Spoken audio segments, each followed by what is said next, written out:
Hello दोस्तों, welcome to this video. In this video we are going to discuss about the Darwin-Watson test and model specification error, जो मैंने पहले आपके साथ discuss किया है कि किस तरह से मॉडल स्पेसिफिकेशन एरर्स होते हैं।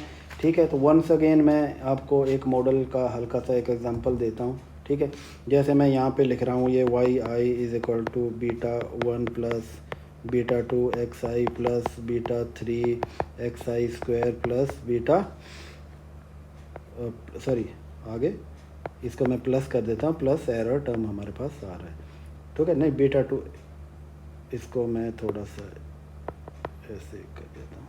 ठीक है, इसमें आ गया बीटा 4 एक्स आई क्यूब प्लस एरर टर्म हमारे पास आ रहा है। ठीक है, और एक और मैं यहाँ पे मॉडल लिख लेता हूँ। इसमें मैं क्या करता हूँ, अल्फ़ा ले लेता हूँ इसको, फर्स्ट अल्फ़ा 2 एक्स आई, ठीक है, प्लस अल्फ़ा 3 एक्स क्यूब में यहाँ पे इतना ही मैं इस मॉडल को यहाँ पे लिख रहा हूँ। देखिए अब आपको देखना कि कौन सा मॉडल आपके लिए सही है।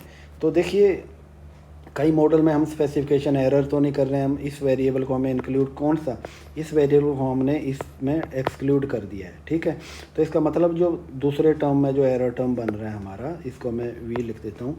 जो एरर टर्म बन रहा है वो हमारा इस तरह से है, ये बीटा 4 एक्स 3 प्लस यू। ठीक है, ये हमारा एरर टर्म बन रहा है। तो हमने जो वेरिएबल को एक्सक्लूड किया हुआ है, तो ये हमने एक्सक्लूड सही किया है नहीं किया, ये हमें इंक्लूड करना चाहिए। तो हमें डी वाटसन टेस्ट से पता चल जाएगा। ठीक है, तो डी वाटसन टेस्ट इंट्रोड्यूस करने से पहले हमें सबसे पहले देखना है यहाँ पे कि एरर टर्म को हमें कैलकुलेट करना है। तो सबसे पहले फर्स्ट ऑफ ऑल आपको क्या करना है, run obtain the OLS residuals. ठीक है, सबसे पहले क्या करना है आपको, ऑब्टेन OLS रेजिजुअल। ठीक है, जो एरर टर्म है वो आपको कैलकुलेट करने हैं। ठीक है, दोनों के निकालने हैं। ठीक है, फिर उसके बाद क्या करना है, इनको इंक्रीजिंग ऑर्डर में इनको फिट करना है। ठीक है, इंक्रीजिंग ऑर्डर में आपको रखना है इनको।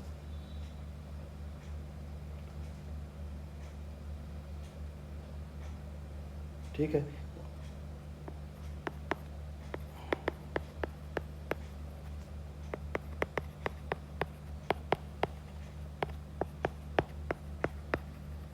ठीक है, जैसे जैसे आपका अगर x2 है x3 है तो इसी ऑर्डर में आपको इनको रखना है। ठीक है, फिर उसके बाद थर्ड में आपको क्या करना है, डी टेस्ट का कैलकुलेशन करना है। ठीक है, डी टेस्ट का कैलकुलेशन, डी टेस्ट मैंने ऑलरेडी भी आपके साथ फॉर्मूला डिस्कस किया है। तो देखिए ये क्या है, समेशन T2, ठीक है, n आ गया।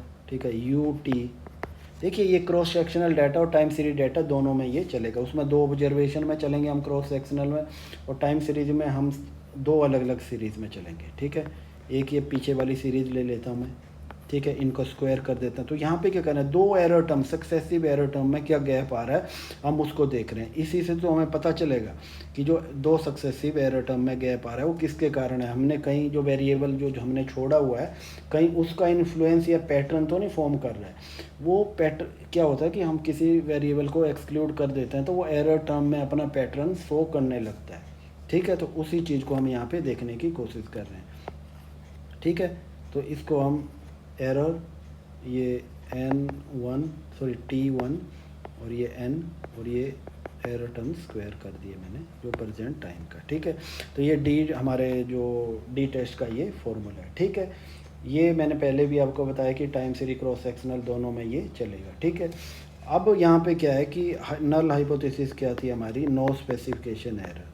ठीक है, नो स्पेसिफिकेशन एरर है। ठीक है, और ऑल्टरनेट क्या होगी कि हमारी स्पेसिफिकेशन एरर यहाँ पे आ रही है। ठीक है, हमें यहाँ पे देखना है if D test is significant, if D test is significant then the model is